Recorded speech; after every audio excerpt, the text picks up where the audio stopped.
It was for me to keep it a secret. It was the secret. We'll call this woman Vicky. She says she thinks she was 14 when she first started prostituting, but she's really not sure. It started with me when I was a kid. Like, I was sexually molested. She met us in the parking lot of an emergency shelter in Schenectady, and it's in that parking lot where this story begins. Tonight we're going to hit the streets. As the sun sets, Khalik, Josephine, and Marcus start their mission leaving the Safe House parking lot. They're part of an outreach group that helps at-risk kids get off the streets.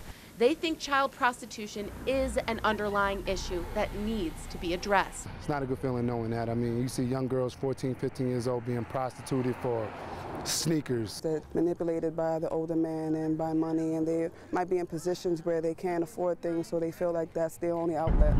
So how big a problem is it?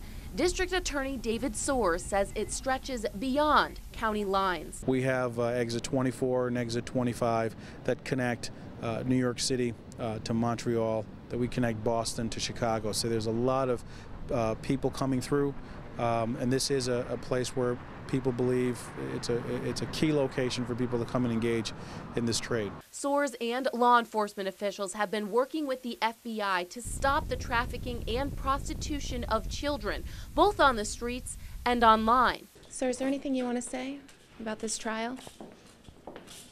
It was a frame-up and it wasn't fair. Bruce Carey was sentenced to 15 years to life in prison for rape and promoting the prostitution of a 15-year-old girl.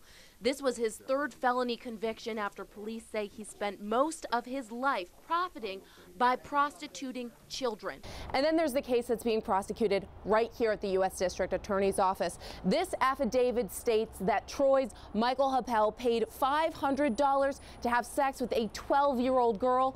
Now, why can't these girls find a way out? I know what they're searching for. They're searching for that family unit, but they just don't have the tools to make these things happen. There's no reason for a kid to have to go through what I went through.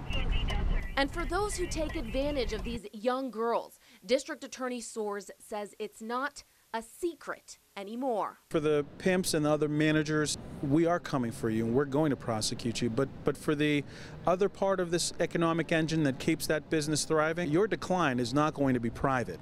You know, when we do arrest you, it's not going to be something that is done in the darkness where your attorneys can come in and avoid the cameras. We're going to make your arrest as public as possible. We're going to put your faces out there for everyone to see, because hopefully that's going to be a deterrent.